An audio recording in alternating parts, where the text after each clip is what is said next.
these individuals who are sitting up here on the dais right now are working together to, maybe they don't always agree, but they're working together to not just make the ports work, but to make a key part of our local economy move forward and try to address the interests of the various stakeholders around the region in order to make things move forward, not just for the economy, but also for the quality of life. So welcome panelists to this session. So here's the format for this session. I'm going to introduce each panelist. Their bios appear in the program, so you can get the details on each of them.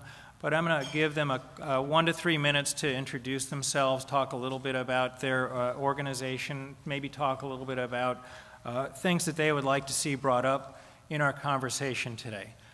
So what I'd like to do is jump right in and ask Mr. Gene Soroka, Executive Director of the Port of Los Angeles, to lead off. Thank you, Robert. Good morning. As was stated a couple of times earlier this morning, the twin ports of Long Beach and Los Angeles truly are, combined, one of our nation's greatest assets. Our environmental leadership is unquestioned. The work that we do as an enabler for jobs also speaks for itself. And the continued business-friendly innovator is something that is growing day by day. The work that we've done from an environmental strategy standpoint, dating back to 2006, is now going through its third iteration. As we kicked off just 6 weeks ago, the Clean Air Action Plan 3.0 collaboration. That work in front of us is met with technological advances and the sheer will to do better tomorrow than where we're at today. As was explained by Assemblyman O'Donnell earlier this morning, we also witnessed some very difficult times at our port complex. But it wasn't only relegated here in Southern California. In keeping up with our trade partners in most of the east-west lanes in Asia, South Asia, the Middle East, and Europe, many of the same complications are being witnessed as we see here today. A dislocated chassis pool, new alliance partners moving bigger ships with cargo onto terminals that were designed 2 decades ago for ships half the size. Information points that are throughout the supply chain universe, yet not harnessed in a way to create forecasting, predictability, and reliability of information. So there are many tasks before us and at hand. But the unique aspect is the ports of Long Beach and Los Angeles, along with the other stakeholder members, have never been working more closely than they are today. Back on February 27th, unanimously approved by the Federal Maritime Commission, we have modernized a decades-long agreement between the two ports to talk about everything within the supply chain, including our communities, our environmental strategy, and the conveyance process by which we move cargo and goods through the nation's largest port complex. That has blended into a group called Supply Chain Optimization, co-chaired by Port of Long Beach CEO John Slanger and myself. And I would attest from the dialogue that we've had so far that optimizing our supply chain also has very positive impact on our environment, both air and water quality. And I know we'll talk about that in just a little bit. But the call to action will be that continued directive to bring stakeholders together, develop solutions, and implement faster than ever. Thanks, Gene. This is really a basic question. I'm going to ask each panelist a question, and then we'll move on to the next. Many of you are well acquainted with the ports and all the relationships, but not everybody is. So there's something called a landlord-port relationship that we have here on the West Coast. What does that mean for the ports in terms of your relationship to the operators, and how does that affect your ability to do things or to leverage things to build infrastructure, to accommodate growth, to address labor issues and to address the environmental issues that we hear so much about? That's a good question. There are two basic business models in the U.S. today for ports. One, which is primarily seen on the East Coast, Southeast, and Gulf, that of an operating port, where the Port Authority themselves manages the ships, trucks, and trains that move through their complex. On the West Coast, and specifically here in California, we've been known as a landlord port. In our case, in both Long Beach and Los Angeles, we hold in trust the acreage around that port for the citizens of California. What we've attempted to do over the past year, with both John and myself joining our respective ports, is bring together a more hybrid model. We've assembled a high-performance team that has both government and industry expertise to help navigate the discussion points on both ledgers. And at the same time, maybe with the experience I bring from overseas and long time in the supply chain, we can become more of a facilitator in not only the work that's been done in tenant leases, et cetera, but bringing new ideas to the fold of the supply chain itself and the other work that we're doing. So having a little bit of industry expertise now and relationships, a network that spans more than a quarter century with those stakeholders I mentioned earlier, to bring them to the table to forward the discussion, I think adds value to what we're doing in both Long Beach and Los Angeles today. Thank you. So I live at the 10,000 to 40,000 foot view of the world, looking at these industries and how they operate, but down on the ground, they actually cleared this backlog that was there for several months in just a matter of weeks. How did that happen? Well, I think there was a multitude of reasons, and anybody that drove along the coast saw the line of trucks. It looked like the line to go to Dodger Stadium at night. It was a long line of trucks all the way down into Orange County, and some of the people down in Oceanside were seeing it. I think there was about 4 or 5 key factors. One was the marine terminal operators, again, ordering labor in sufficient numbers, not ordering 2 gangs of labor, which is basically 2 crews, to work ships that traditionally worked 8. We've seen a ramping up of the utilization of the marine terminal operators of their steady workforce. Again, we have our dispatch hall that dispatches work every day, but the employers have at their disposal close to 1,000 steady crane operators that were being underutilized, and we see now a higher utilization rate for those crane operators, which provides the ability to run as many RTG transes, which deliver the containers to the truck drivers, as well as the hammerhead cranes. And I think what we've done here recently, not just with the cleanup, but we set a benchmark for the nation in the Port of Long Beach. I don't know if many of you guys have seen it. The Port of Long Beach put it on their website. For the first time in North America, we ran a facility with 9 gangs on 1 ship. 9 container gangs on 1 ship. It's never been done in North America before. Sometimes when you do that, it's, wow, we did something for the first time, and it was horrible. In this sense, what we did was a first time, and we just kept setting records. Within an 8-hour period, those 9 container gangs discharged 2,285 containers. So think about that. That's almost 2,300 40-foot chassis trucks that we dropped off of a ship in 8 hours. So it's a testament to the cooperation both with the port authorities, a newfound, and I hope long-term cooperation between the marine terminal operators and labor to move cans and move them efficiently. The increased ship gangs that we're seeing poses some problems as we have less and less space in the yards. It's more difficult to discharge the high volume of containers, and we will get into that. I've seen some of the questions on the vessel alliances, but I guess the short answer is we were allowed to go to work. Our employers took the handcuffs off us, utilized our labor in full strength, and when we're allowed to do our job, there's nobody in the world, and I've traveled around the world and to the East Coast, and there's nobody in this nation or in the world that can move cargo with the expertise, can maintain the equipment with the professionalism that we do right here in the Port of LA and Long Beach. And I can make that bet or that guarantee to any governor from any state that comes to Los Angeles trying to steal our trade. We'll put up a group of longshoremen, foremen, and clerk and match them with anybody in the nation, anytime, any place, on any cargo, and we're going to beat them. Thanks, Bobby.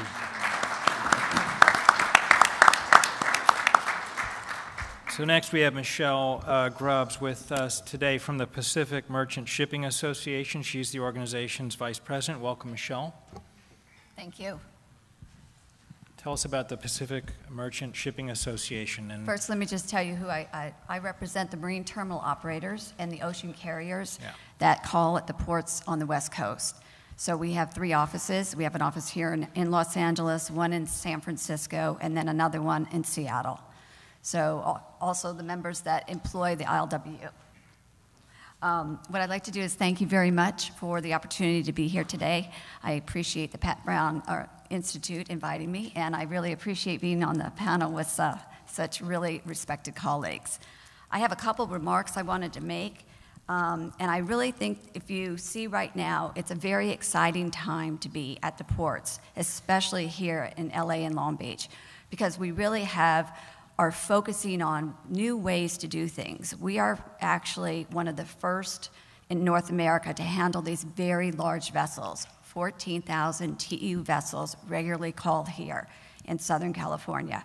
And we are learning how to deal with these massive amounts of cargo being discharged in a very short period of time.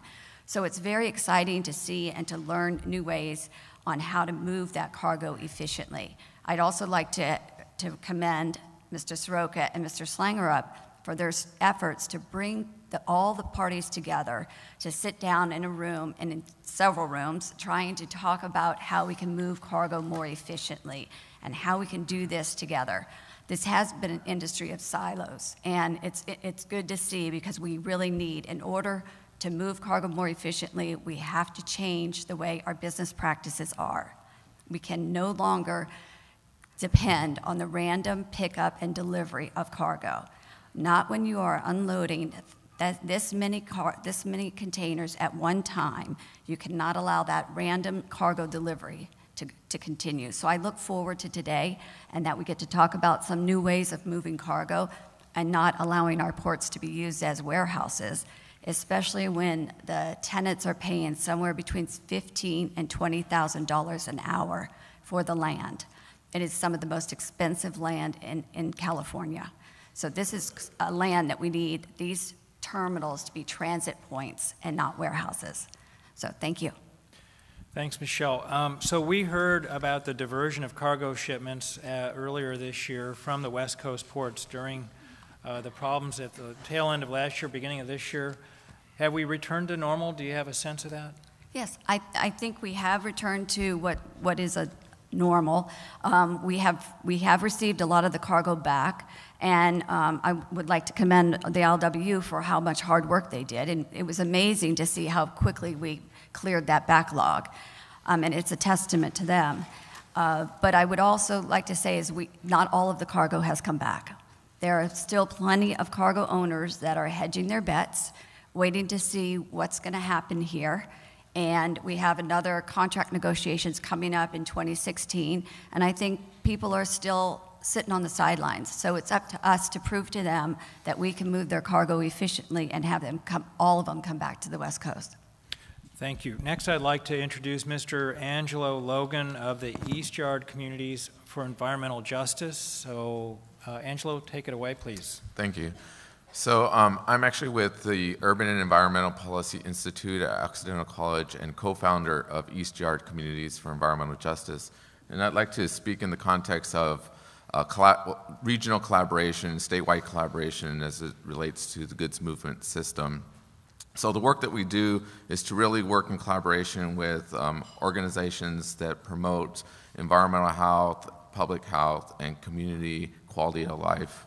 We do that by working with local residents to foster well-equipped, well-informed self-advocates. And we do that to unleash the power of participation. And I wanted to just highlight that as kind of your tagline for Pat Brown Institute, because we really believe that that's important.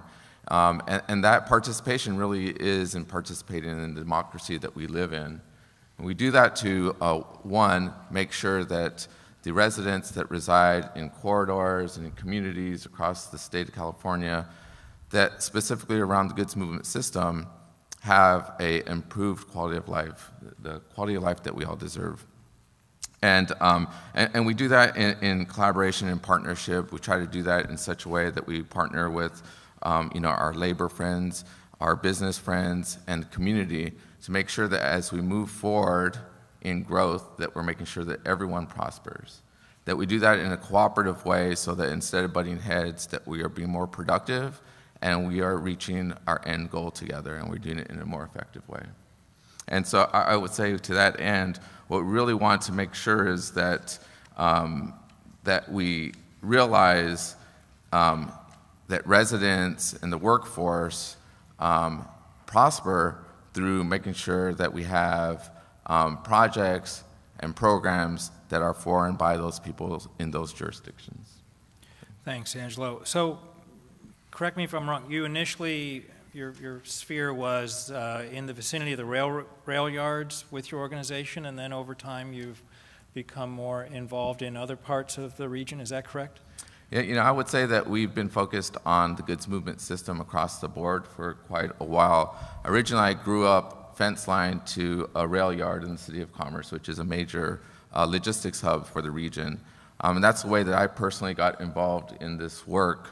And then, over the last 10 years, been living in Long Beach and working with our partners on the whole logistics system.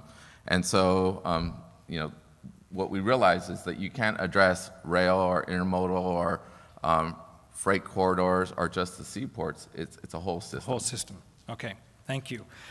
Moving along, I would like to next introduce Rick Cameron from the Port of Long Beach. He's the Managing Director of Planning and Environmental Affairs. Rick? Thank you. Yeah, it's on. First of all, I want to start by saying cap and trade. Does anybody remember O'Donnell, right? Cap and trade? Okay. Right. And I might end with that, and maybe in between talk about that as well. Just for you. I do appreciate the opportunity to be here on this panel. I think I was called out of the bullpen. My boss, our ace pitcher, is on a business development trip right now, and he sends his regards. But I will try to channel him through this opening as well as sitting on this panel. I can tell you, we've been very successful in the past. I think the last panel hit the nail on the head a lot about maybe the struggles we went through, but where we are today, 10 years later, I'm very proud to be part of that. I think we have a great foundation. I'd like everybody in the room to think about that and think about the progress we have made to date. The leadership at the ports, past, present, and the future, we're always going to have these challenges that we're up against today. They just take different forms, and we have to have the ability to be flexible, so please think about that. I think Angelo actually stole a little bit of my script, and I think that's a good thing. If I'm sitting here thinking and agreeing with Angelo, we've come a long way from maybe 10, 15 years ago. And I think we should all be thinking about not just the ports. The ports have been, we're the centerpiece on the good end and the bad end sometimes. Our success on the Clean Air Action Plan in particular really was done by every single stakeholder, including the community groups, including our elected officials at the time. They took some risk in trusting the two ports that when we developed the original Clean Air Action Plan and the update that we did in 2010 to look at the long range of where we needed to be to get ourselves out of a hole and get ourselves back into a stable, sustainable environment so we can be competitive. And that's another term I think that has not been mentioned. That's part of the governor's executive order, which I want to stress a little bit. We need to have a sustainable planning effort moving forward. So where are we today? There's a lot of activity taking place in the realm of planning and policy. There's questions about future policy, which at some point may or may not equal regulations. And it's okay, regulations are good, they're not bad. They can be if they're done correctly and they're done in a way that makes sense and doesn't create an imbalance. And it's important. I think when you look at the progress that we've made to date, it's not just the two ports, but it's also been everything from international standards. If we go back to the original Clean Air Action Plan, it was a document that wasn't sole commitment to the ports. It identified strategies and identified those other stakeholders that needed to step up, and I think that has happened. all the way from the IMO Annex 6, which addresses standards for fuel and future clean engines at an international level. That has a huge impact, and it helps with setting a fair playing field. That's another key thing that we need to talk about, especially when it comes to competitiveness. We've been able to, even at the state level with the regulations, it wasn't addressed on a port-by-port or project-by-project basis, but it was statewide. And I know some people had different opinions about it, whether it was cold ironing. I know the ocean liners weren't very happy with it. But at the same time, that did allow us to get much further emission reductions in a more meaningful way and not get ourselves caught into this competition where it's done through a project-by-project where, you know, come to my port because you're not going to have to do cold ironing. And I think that helps a little bit with the balance between San Pedro Bay ports. When it comes to pure what we need to do from a business competition, it's not using the environmental piece against one port or another. We saw a little bit of that when the two ports here in Long Beach and LA launched the Clean Trucks program. There was a fee associated with that and some other fees as well in terms of mitigation. The Northwest at the time actually went out with a campaign saying, come to our port because you don't have to do those things. All right, that's changed. And that changed with good regulation. IMO Annex 6 is a good example because now it doesn't matter on East Coast, West Coast, Gulf ports. They got to deal with the same fuel standards. They have to deal with the same engine standards.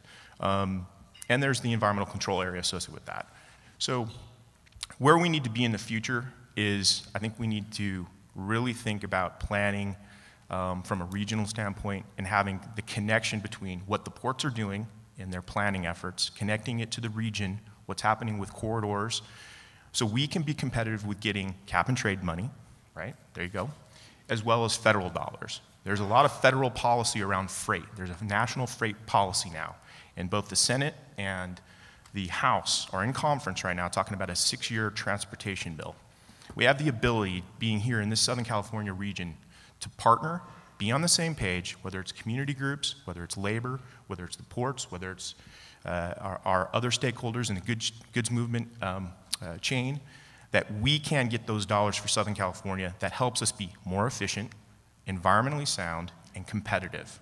And so we need to make sure that we're connecting from a region as well as what's happening in the state. We need time, too. Some of these things that are happening that Gene alluded to and on the SCO, we're just starting to have those discussions. There are going to be some great strategies that come out of it. We should let that kind of play out a little bit.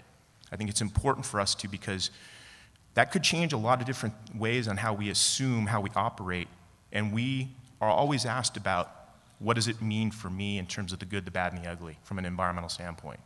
So we need time, we need to have flexibility. I know there's going to be some mandates for us to have this integrated plan up in Sacramento, but there needs to be some on-ramps and off-ramps and some check-ins so we don't have one document that makes commitments and doesn't allow for the flexibility in the future. The last thing I'd like to add is the importance for us to really holistically think about mitigation. It used to be project by project. We've kind of expanded that. The Port of Los Angeles took the lead with their TRAPAC settlement that looked at establishing a community mitigation type of a structure. The Port of Long Beach then took a different approach, but with the same goal of getting money into the community with good community projects. Our Board of Harbor Commissioners has asked me and my team to actually relook at that, and not just from an air quality health, but look at it from the other impacts of goods movement along the corridor. So thank you. Thanks, Rick. Come back to you in just a minute. Gene, let me ask you another question here.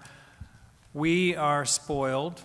We go to the store, and if we need to buy an iPhone, it's there. If we need to buy a book for our next-door neighbor who just had a baby, it's there. It's amazing what is on those shelves. You don't think about it because we all take it for granted. But the fact of the matter is there is this huge network that makes this happen. Coordination has to occur internationally, nationally, locally. There's a lot of advanced planning that has to take place to ensure that infrastructure is there when we need it.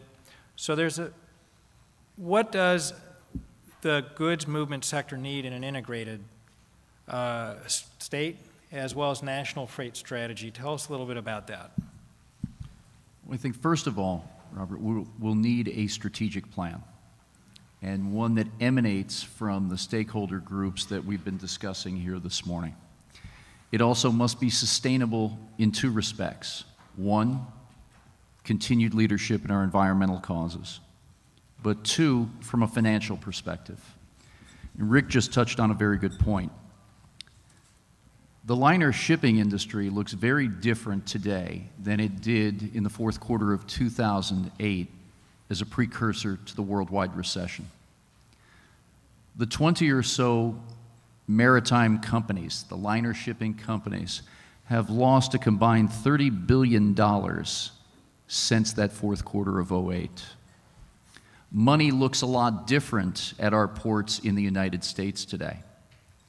Funding for infrastructure, modernization of process management, technology, such as what I mentioned earlier in some of the companies that we're bringing to the ports today for route optimization, better movement of goods through our trucking community, and our next level of Clean Air Action Plan all require money.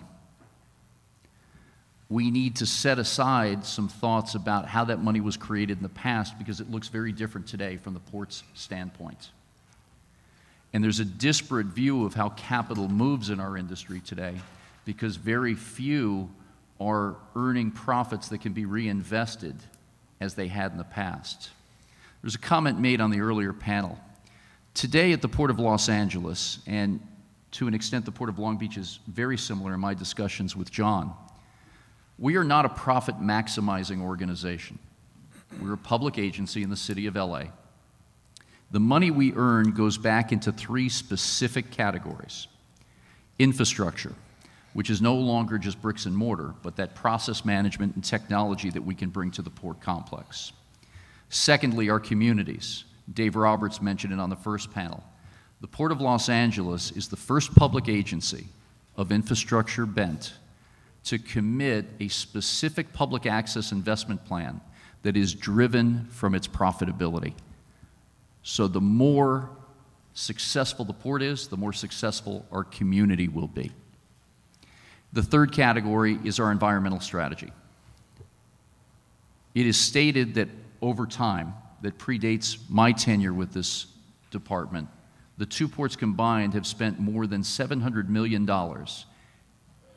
countless hours of expertise and collaboration in developing that first Clean Air Action Plan, the Clean Trucks program, the furthering of on-dock rail, which is at its highest level ever today, and its forward thinking about supply chain optimization to lessen emissions by eliminating queue times and congestion periods where emissions are going into the air at a much greater rate. If we go down a path of regulation, no longer will grant monies be available to the extent they have been thus far. So the work on cap and trade collaboration at the state and federal level to make sure that we have the economic wherewithal to be where our hearts and minds are going to be of paramount importance. Okay. Thanks. So, Rick, can you tell us a little bit about the infrastructure projects that the Port of Long Beach and maybe the Port of Los Angeles have undertaken? And I ask this question because we were sitting listening to the first panel, and somebody asked, well, what about the Panama Canal? How does that figure into or what kind of response should we be expecting the ports to have with the expansion of the Panama Canal? So maybe in that context, tell us a little bit about what the ports are doing. Well, I mean, the ports equally have a very robust capital improvement program in the billions. We're looking at a 10-year CIP worth a little bit $4 billion. About $1 billion of that is on rail. So it goes back into matching up our priorities, both for competitiveness as well as our environmental goals and policies for overall getting trucks off the road and getting cargo on rail. And I have to tell you, no one, especially when it comes to boxes that want to get on rail, if you talk to anybody, they'd rather have it done on the terminal. So it's not a matter of not wanting to do it on the terminal. It's a matter of us moving forward and getting through the entitlement process.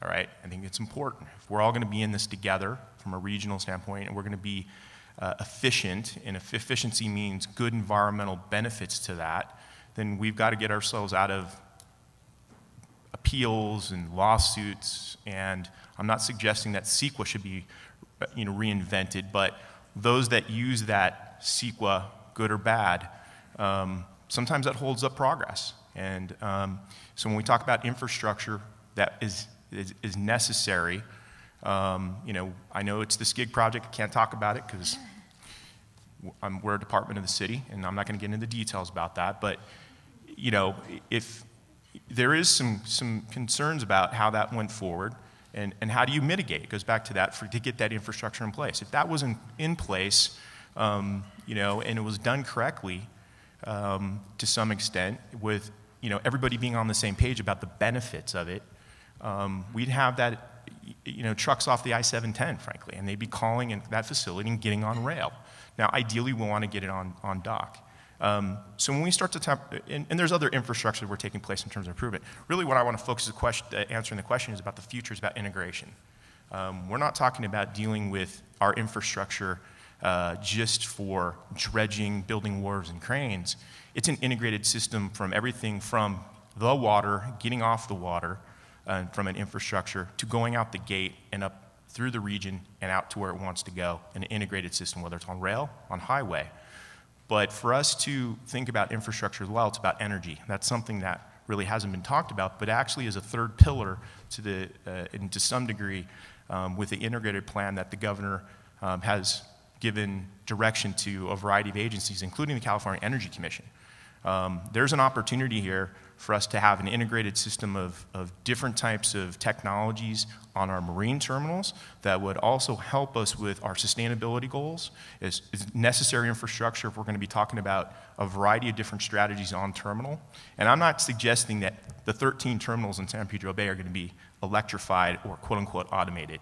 I think each terminal is going to take a life of its own in terms of its future, but I do believe that's going to be important. So infrastructure for energy is going to be imperative that it's integrated, not only within the marine terminal, but within the port, but also within the region. If we start talking about things like the I-710, there's a lot of discussions about zero emissions, what type of infrastructure would be necessary for that. And that goes back to us being competitive on federal dollars. We should take not the negative aspects of LA and Long Beach from an infrastructure standpoint. We get played in DC, guys. Because we're viewed as being an outlier, and that hurts us from a regional standpoint. I think we need to think about how we collectively, use the negative in some cases when it comes to infrastructure, and use it to our advantage, and say why we need to have an integration of good systems in place to get those dollars so that we all can be successful and have healthy communities. I hope that answered your question. We're in a planning phase right now. We really are. Okay, thanks. Michelle, you started to talk about one of the challenges that the shippers have, getting those boxes off the docks. Tell us some more about that and what you would like to see. So I don't know how many of you are familiar, and I'll let Bobby also jump in on this, but the way we do import, so the import delivery to the truckers, we've been doing this process since containerization began. So basically what happens is we unload the container, and how it used to happen is that the container with a 1,000 or 3,000 TEU ship, it would get unloaded and it would be put on a chassis and sat on the terminal waiting for the trucker. And nobody knows when the trucker would come, but the trucker would come. There are 4 free days that the container can sit there before it gets charged. So basically the container would sit there on the chassis, the trucker would show up, tell them, I want container number 1, 2, 3, 4, and then they would tell them where it is, and they drive in, hook up, and then leave. Well, that's fine when you're at a 3,000 TEU vessel. When you're at a 14,000 TEU vessel with as Gene mentioned, with a terminal the same size, you can't do that.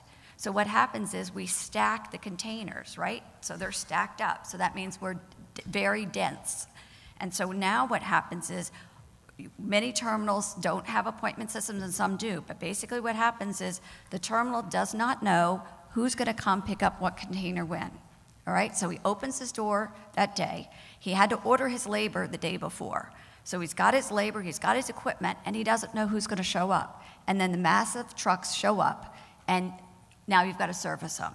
So that's the system that we're saying. You would not run your airport this way. None of us go to the airport and say, I just want that plane, right?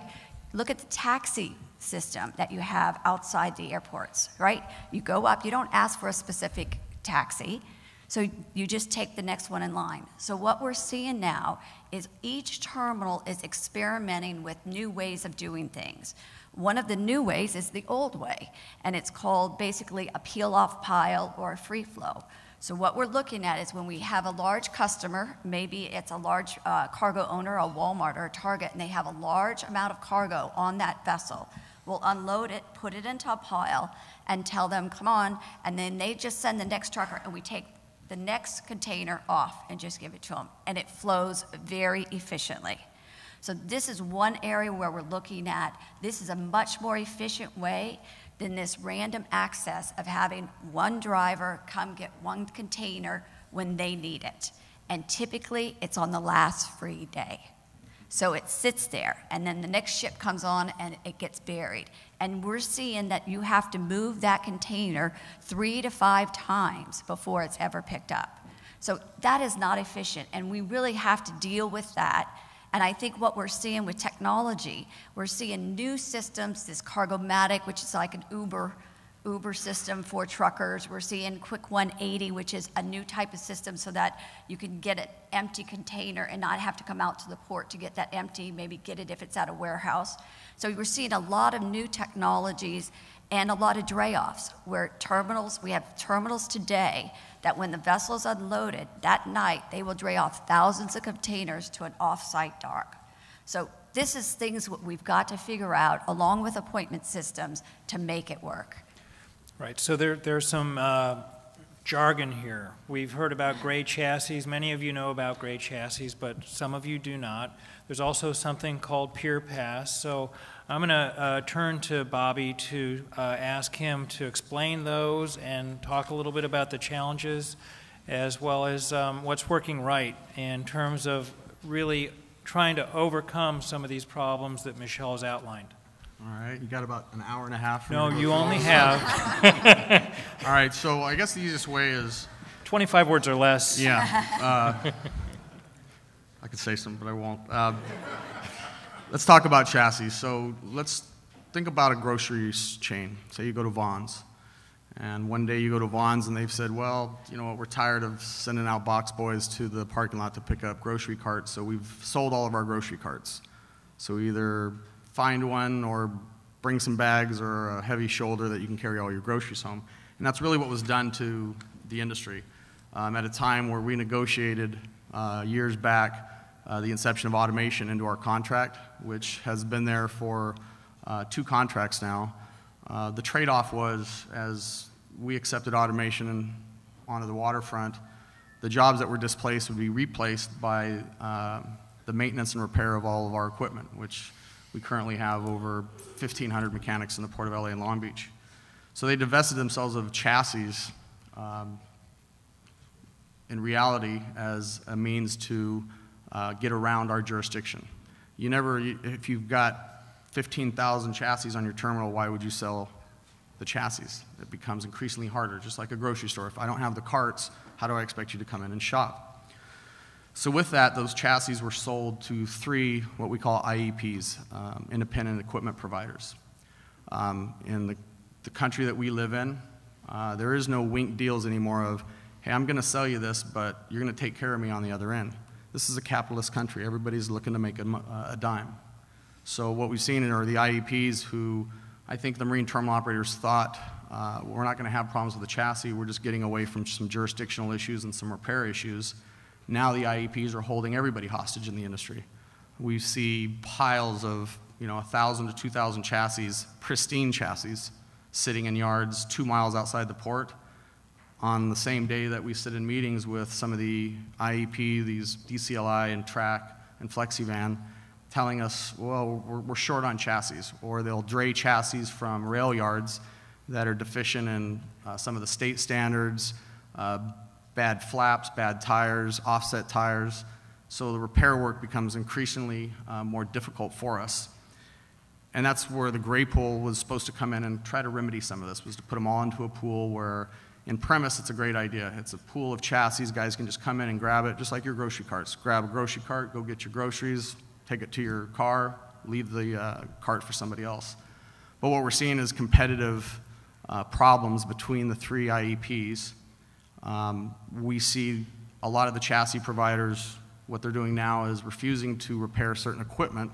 And as Michelle alluded to, port property is, I don't know where it stands as far as property value, but I think it's probably right up there with some penthouses on Park Avenue in New York. It's expensive property. And to have chassis that need tires replaced, mud flaps replaced, lights replaced, a bit inspection, which is a state inspection, to see those chassis stack up and eat up space on the yards, it's a problem. So when it's one or two chassis, no big deal. But what we're seeing is in the Port of LA and Long Beach right now, we have close to 6,000 chassis on terminal that are redlined, that are red tagged by their owners. So they're going to keep them on the marine terminal where we have all the mechanics to fix them, but refuse to repair them, which makes absolutely no sense. So I think there's a lot of things that need to be changed, some logistical issues that need to be resolved with the three independent equipment providers, so that we can have the chassis on the marine terminals to dray this cargo off. We see days where one terminal will have 1,000 excess chassis, and another terminal will have a deficiency of maybe 400. So when you have truck drivers come into your terminal and they say, hey, I need these cans, well, I don't have any chassis. Now the truck drivers are having to do moves to go somewhere else to get a chassis to come back to this terminal. And it's a lot of wasted moves, and as we all know, the truck drivers are pretty much at the bottom of the totem pole as far as pay and working conditions. And then to ask them to do non-productive, non-paying moves, it's just adding to that problem. Michelle had talked about the peel-off piles, and I can't help but jump in on that. Peel-off piles, they work, but they don't work alone. If we have a vessel alliance where you have 30 different sorts, I mean, you've got Campbell's soup, I've got this Paul Prudhomme soup, or I've got all these different cans, but they're destined for different places. We used to be able to do maybe 5 to 6 sorts. We've got Kansas City loads, Chicago loads, local DST loads, and stick them in piles. Now what we're seeing is 20 to 25 sorts on one ship.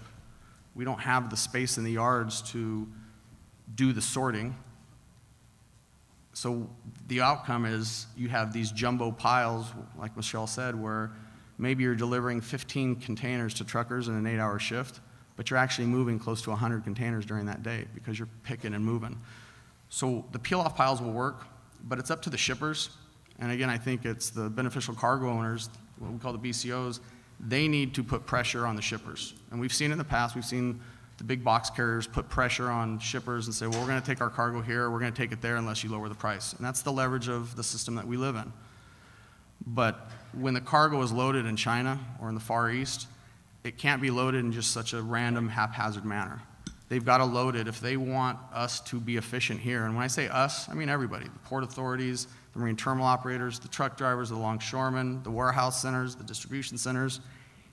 If we're to do that, they need to take stock of what they're doing overseas and plan the loading of the vessels better so that when those vessels get here to Los Angeles and Long Beach, we can unload them efficiently.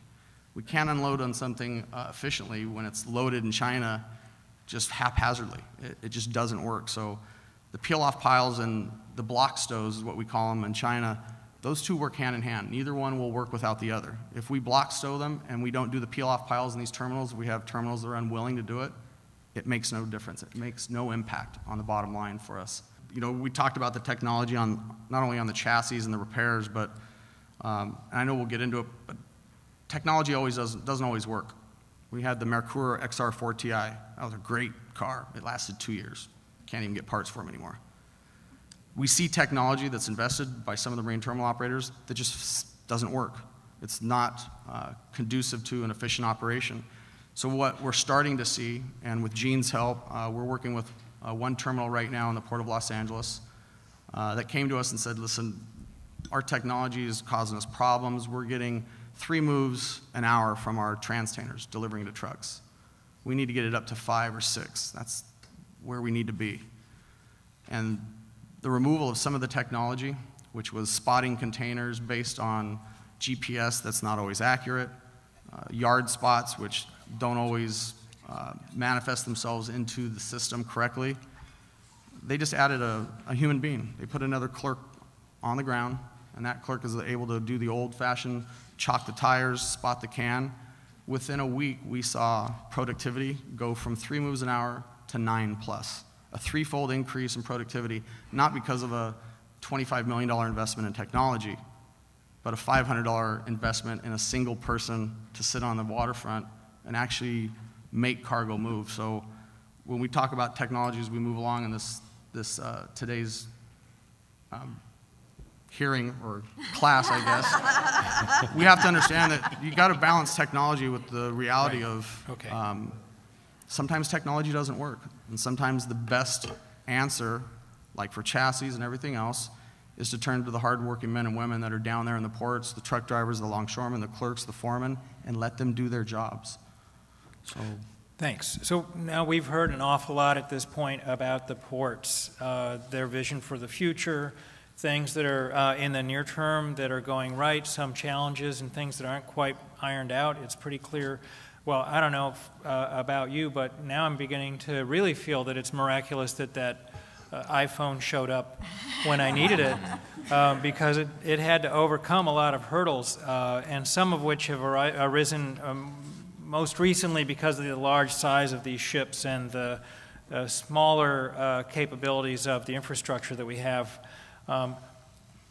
Let's turn for a second to the other side of this story, which is that you have all this activity that's moving goods on our behalf and on behalf of the nation, and we have these neighborhoods that are adjacent to whether it be the rail yards or the ports. And so those residents have to face every day the consequences of having this activity really right there in their faces. And I live in Long Beach and have experience. I don't live right next to the ports, but just a few miles away, enough to know when I realize when the ports are there at times. So Angelo, we've heard a lot about problems in the neighborhoods and so on. And again, let's keep in mind that we're talking about the ports today, but we're also thinking about the railroads and a lot of these externalities, these adverse consequences that arise because of all this infrastructure. It happens next to freeways, happens next to airports. I would just like to hear an example of a problem that was actually resolved or mitigated successfully, because we need to hear about those. You've got you have 1, 2, 3, 4 people here today who are in the business of, run their own businesses or their own operations, but they have all these conflicting objectives, and somehow they do manage to reach agreement. But one of the toughest nuts to crack, I think, is these spillovers to communities. So tell us a little bit about success, please. Sure. I'll try to work towards that end of success stories. It's okay, but you got the mic. I wanted Go to for it. step back a bit and just talk about some of the common objectives that we have. And I wouldn't say that we all are opposed in opposing views. I think that we all care about good jobs. Yep. We all care about the economy. We care about our health and the environment. And to that end, we have some really clear needs and objectives. And in the context of environmental performance, we talk about making sure that we have a thriving economy down at the ports and throughout the goods movement system. We really need to think about how we are going to make our superior infrastructure even more robust. And I say that because when we're going after federal dollars and state dollars, we need to make sure that we are performing to the standards that are put before us. In other words, the federal and state air quality standards. Without meeting those standards, we put our ability to leverage federal dollars for that infrastructure. So it's really important, not just for the sake of the well-being and health of the communities, but for leveraging dollars for infrastructure. So that's really important. The other thing is that it is a local toxic exposure issue, but it's also a regional issue. Right.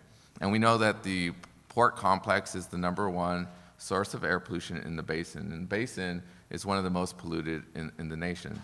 So that's kind of just in the context that it's both a local, regional, and global issue.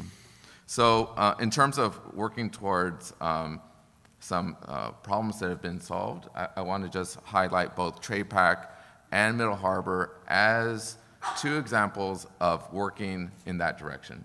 There's lots of issues with both of those, and it could have been a lot better, but we're going in the right direction. We've addressed environmental quality, and we've addressed improving impacts or mitigating or offsetting impacts to the local community and other types of benefits to the community.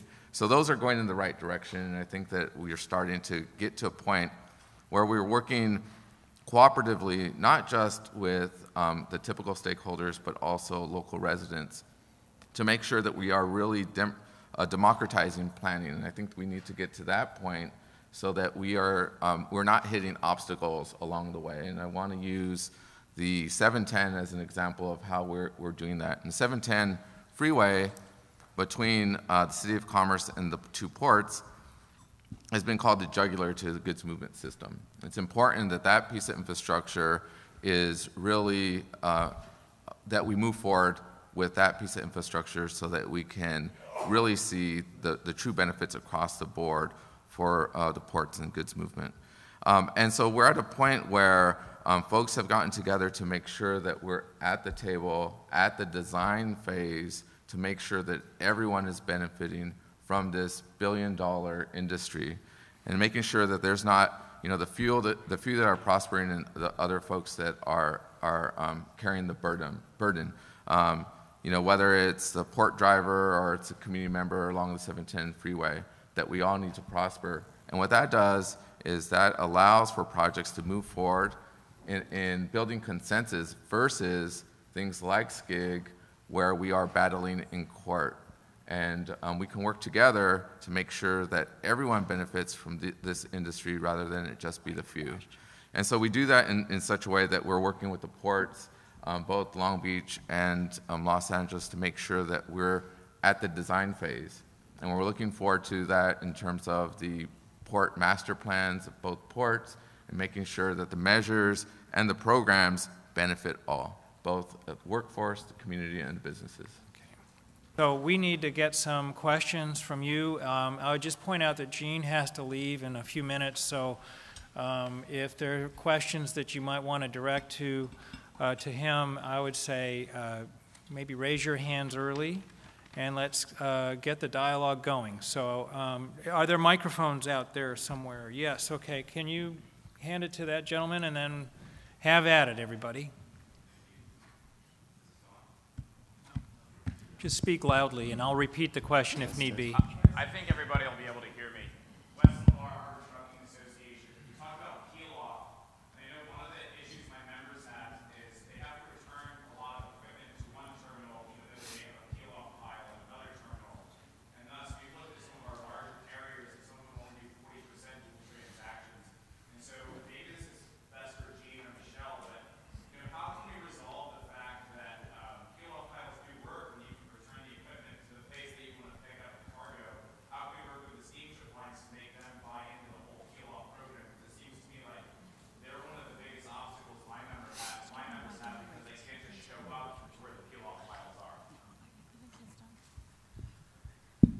Thanks, Weston. Appreciate the question. And with a lot of the work that we're doing in the supply chain today, as Bobby alluded to moments ago, it takes all the participants in that conveyance process to be able to pull this off. We've stubbed our toe on a couple of occasions, there's no doubt about that. But I think part of what the supply chain optimization group has done thus far is bring folks together who we're not meeting on a regular basis. The terminal operators themselves, the 13 that span across the ports of Long Beach and Los Angeles, are not built as customer service groups or sales groups. They're the pure operators who are working around the clock to try to fix their own solution in a bit of a silo. So through the SCO, its core group of which you're a member, and then the working groups that have continued to morph into specialized efforts based on subject matter expertise, I think bring together that proper forum. But also, I would advocate that the cargo owner that the trucker is representing, the trucking company that is working directly with the terminal operator, have the ability to sit down and talk about these specific issues. And having dislocation of pickup and drop off, or what we used to call the splits in a truck run, do none of us any good. So whether it's the larger trucking company or that family-owned business, if the port can act as a facilitator to bring those entities together, we will.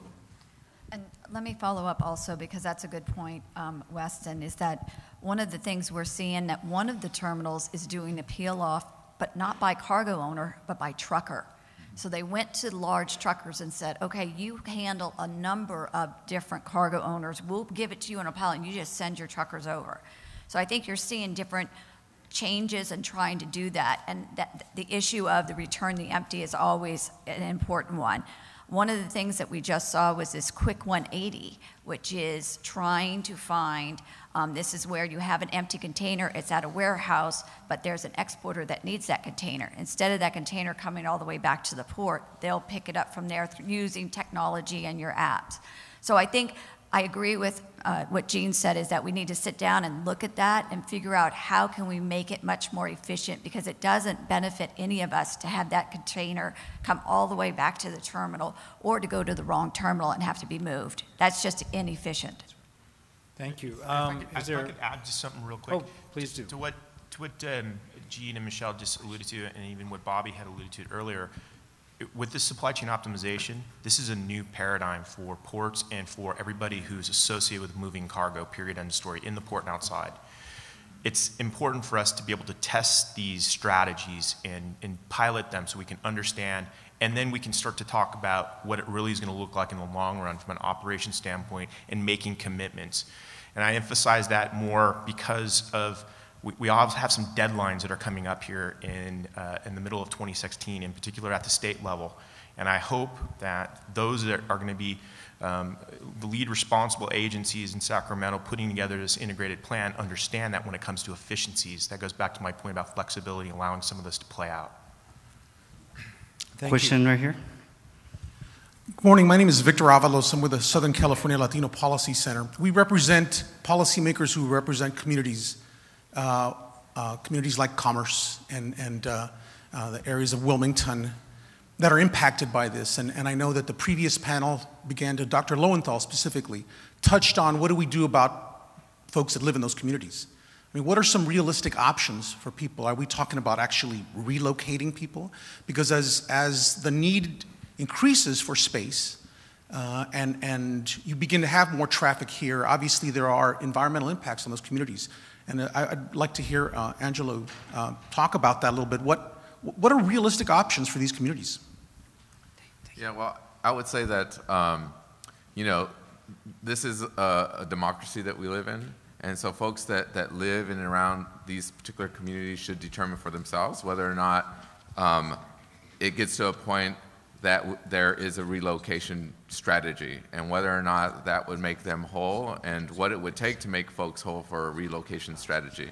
But I would make the argument that then that just pushes or kicks the can down the road, you know, so then you create another line, and it would the ports would expand, our facilities would expand, and then what would you do? To what end?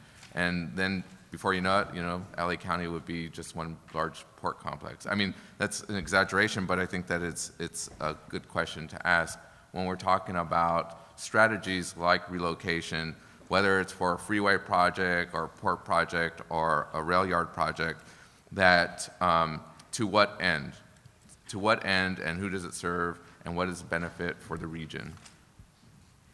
Thank you. And then we have a question over here. Yeah, I have a question for Bobby, because we have high school students here. You use the term gangs, labor, and handcuff. Can you break that down a little bit for us? I heard gangs and handcuffed. You say our gangs? That's okay, so a ship gang, it's not the Bloods or the Crips. It's a crew of workers. It's an adage that's been around since my great-grandfather, and they've been working. It's a ship gang. It's a unit of workers that compose maybe crane operators, UTR drivers, swingmen, but it's a single crew. And usually a gang or a crew of workers is associated with each hammerhead crane. So if you go down to the port and you see the large hammerheads. For each one of those hammerheads that's working against a vessel, you will have a quote-unquote ship gang. Okay. Ship gangs are also on breakbulk ships, the old style ships with open hatches where we're using ship's gear to pull all kinds of different equipment, steel, bulk products out of the hatches. They're, again, ship gangs. When I said handcuffed, I didn't mean that the employers had us handcuffed literally. I meant it figuratively of sometimes, you know, with regulations and the issues that go on during the course of negotiations, we get limited as to what we can do. And again, everybody needs to remember that one of the key things in our contract is we work as directed. I'd love to be able to manage the port and manage the terminals on my own, but we work as directed. So when I say the employers took the handcuffs off, they started ordering labor in the numbers that were sufficient. They started allowing our workers day-side, night-side, weekends to do the things that we're trained to do, and that's just to move the cargo. And before I let it go, I wanted to mention, I meant to do it earlier. Somebody mentioned Wilmington, and I know Joe Buscaino wasn't here, he had his staff member, but Wilmington has some great property values. It's even better than San Pedro. And Wilmington has been a community that is, you know, it's been part of the port since day one. You see the pictures of, you know, horse-drawn carriages going through Wilmington. And I think you can even find a better house and possibly better neighbors in Wilmington than anywhere else in the South Bay. So please look up Wilmington, 90744. And real estate is great there as well. So thanks. And so, you know, for the students who are here, we haven't really talked about careers in this industry. There are lots of jobs. And the guys and women who are moving this cargo can do quite well, right? After a period of time. Well, I mean, that's the way it is with everybody, kids. That's you have to put in your dues.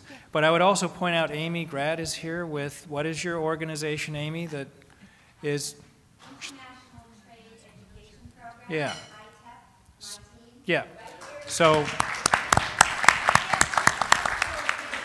two high schools are here today. It's important to recognize that this is a linchpin to our local economy, and in order to sustain it going forward, we need some of those young individuals over there to go through programs such as yours or other programs that equip them to be able to take the jobs on, whether they be at the wharf or in other capacities. So I just really applaud you for coming to today's meeting and spending some time to learn a little bit about this important industry. Okay, who's next? Yes, ma'am. Yes, this question is for Bobby Oliveira. You talked about the chassis and chassis sitting out and sitting in different locations, whatever, but probably for a lot of the students and people here, they may not know how important the chassis, you know, speaking of chassis, how important it is to the movement of goods on the waterfront. Could you kind of explain a little bit? Yeah, I mean, I can give you a perfect example. USIN Terminals, NYK, they ran into a problem about 2 weeks ago where they were over 400 chassis short and they had to turn truckers away at the gate. So customers wanted their cargo, truckers were there to pick it up, and they were told by the terminal, we don't have any chassis. I don't know what to tell you. So at the same time that they're telling truckers to turn around and we can't service you, we're seeing on that terminal a pile of close to 500 chassis that can be fixed and provided to these truck drivers so they can pick up a container, get it out the gate, open up more space. Again, the chassis it's key because we can't get containers off the dock. It's like Michelle said, it's not a storage facility. It's, if you want to store your containers, if you want to bring in 600 containers, you want to bring in your Christmas stuff in June, then take it to the distribution centers out in the Inland Empire and store it there. But don't have it stored on the docks because we need the space. If we don't have the chassis, we can't get the containers off. Can't get the containers off, the piles get increasingly larger, the queue times and the wait times become larger, so it has a snowball effect. That's why, like I said, I think there should be a mandate that when these chassis are on the terminals, that the chassis pool itself gives the green light to the terminals to fix them. And we're not talking about $10,000 toilet seats. We're talking about taillights, tires, And since our roadability program that the ILW began years back, if any of you guys used to drive the 710, you would see glad hands, pieces of metal, tires, mud flaps all over the freeway. It was an obstacle course, literally. Since we've instituted our mandatory roadability, if you drive down the 710 freeway, I'll pay you $10 for every mud flap you find because you won't find them. And it's not because we have more people out there cleaning up the freeways. It's because the chassis that we're putting on the highways are safe, they're repaired, and that's good for all of us. It's good for the environment. You don't have trash on the sides of the freeways. It's good for the efficient movement of the cargo through these arteries. And it's good for the truckers. They don't have to worry about picking through piles of chassis and worrying which one's damaged and which one's not. Hang on one sec. So Angela wants to say something, Michelle will say something, then we'll take our last question because we have to adjourn shortly. I just wanted to, for the folks that aren't familiar with equipment, the chassis is a piece of equipment that puts wheels on the container. There we go. So without the chassis, it doesn't have wheels, and you can't move it. Yeah. I just wanted, for folks that aren't familiar with the chassis terminology. Yeah, I was going to mention that also, and it's probably one of the most critical pieces of equipment to be able to move the cargo. And so we have seen a number of shortages, and I think that is one thing that it has been the main discussion of a lot of these supply chain optimization meetings, and we need to find a way to insert and fix the chassis so that we don't have the chassis shortages that we had this year. And we didn't really see increased volume this year. We're pretty flat, pretty small increase. So if we are having that problem now, and next year hopefully we'll have growth, then we really will have a problem. So this is probably one of the most critical issues for us to resolve.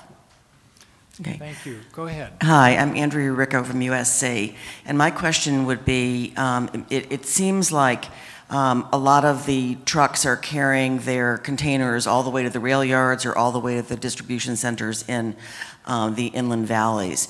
But actually a lot of those trucks go a mile or 2 miles from the port and drop their container at a transload center. So I'm wondering, with the Clean Trucks program, whether those trucks that are coming out of the transload centers are as clean as the trucks are required to be that go into the ports, and or how that issue can be fixed if there is a problem with air pollution. Rick? You want me to answer that question? Yeah. I've answered. Well, this actually, question many times, the students probably don't understand yeah, what the transload facility is. Andrea, it's a good question, and I think early on there was a lot of concern by community groups and some of the environmental groups when we first launched the Clean Trucks program about that. And we know for most of the trips, we know for a fact that those trips coming and going to the port, as a matter of fact, all of them are in compliance with the Clean Trucks program, okay? I would say that one of the things when we first launched the Clean Trucks program, we also had at a state level, CARB coming in kind of what I would call backstopping, so to speak, not a friendly term for us today, but in a way that made sense to address that concern about the transload. And the transload is, basically it's the cargo in some boxes is mixed, and so it goes to certain facilities, warehousing facilities, and it gets taken out of an international box, and it may go into a domestic box or back into an international box based upon destination.